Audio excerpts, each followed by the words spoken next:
ఒక గుణపం తీసుకొని లేదంటే గాతం వేసి బాంబు పెట్టాల పోయి హోల్ అయిపోతే పోయి ఎంత ఎత్తు మీద తాళ్ళ మీద ఏలాడుతూ కూడా ఆడపోయిన కష్టపడతారు.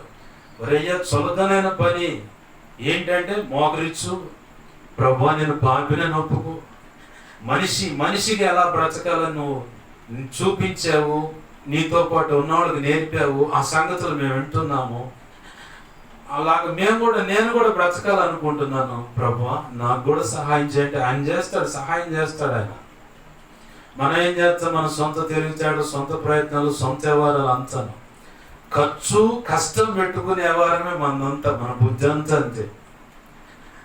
అసలు ఖర్చు లేకుండా, కష్టం లేకుండా మోకాళ్ళు వేయటమే ఖర్చు. నీ ఖర్చు అంతా. నీ కుటుంబం తేడా పడుతుందంటే, నీ బిడ్డలు తేడా పడుతున్నారంటే, నీ భార్య ఇంకొకరిని ఆశిస్తుందంటే, నీ భర్త ఇంకొక ఆమెను ఆశిస్తున్నాడంటే, నీ బిడ్డ మాట వినకుండా పొరుగువాడి దగ్గరికి వెళ్ళి శరీరాన్ని అప్పచెబుతుందంటే, నీ కొడుకు మాట వినకుండా ప్రేమనే మోజులో పడి తప్పుడు స్నేహాల్లోకి వెళ్ళిపోయి తేడాగా బ్రతుకుతున్నాడంటే నువ్వు మోకాళ్ళ ఖర్చు పెడతలా.